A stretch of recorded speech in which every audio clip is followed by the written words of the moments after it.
not sure what kind of skills I'm going to need in 5 years. Is that part of that determination process you talked about? You have to set down in the first place.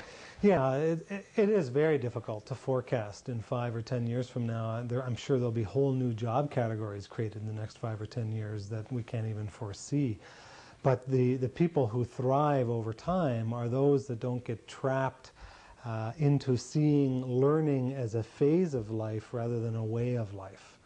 That those people who are constantly rejuvenating, growing, developing new technical skills, but also having an ever-growing kind of sense of awareness of themselves, what's important to them, where they're moving to, staying in touch with the technical side and the perhaps some of the more inner, might even define as spiritual side of their growth and development, are those people that are often less shocked by change. Alvin Toffler years ago wrote the book Future Shock, and how many people get shocked by change.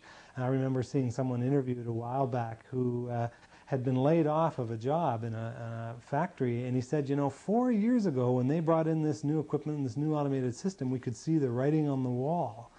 And I wanted to ask him, if I were there, well, what were you doing about it? What were you? How were you building your skills?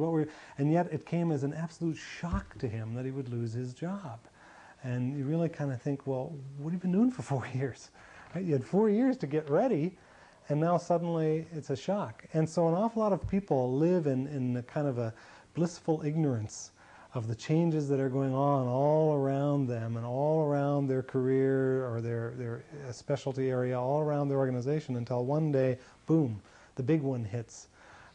It's kind of like, the analogy is I think, like health, fitness, and nutrition, that if we don't take care of ourselves, look after ourselves, suddenly the big one can hit, and that brings about some big change sometimes. But it's how do we change those habits on a day-to-day basis and build good, strong habits of growth and development and skill building and so on.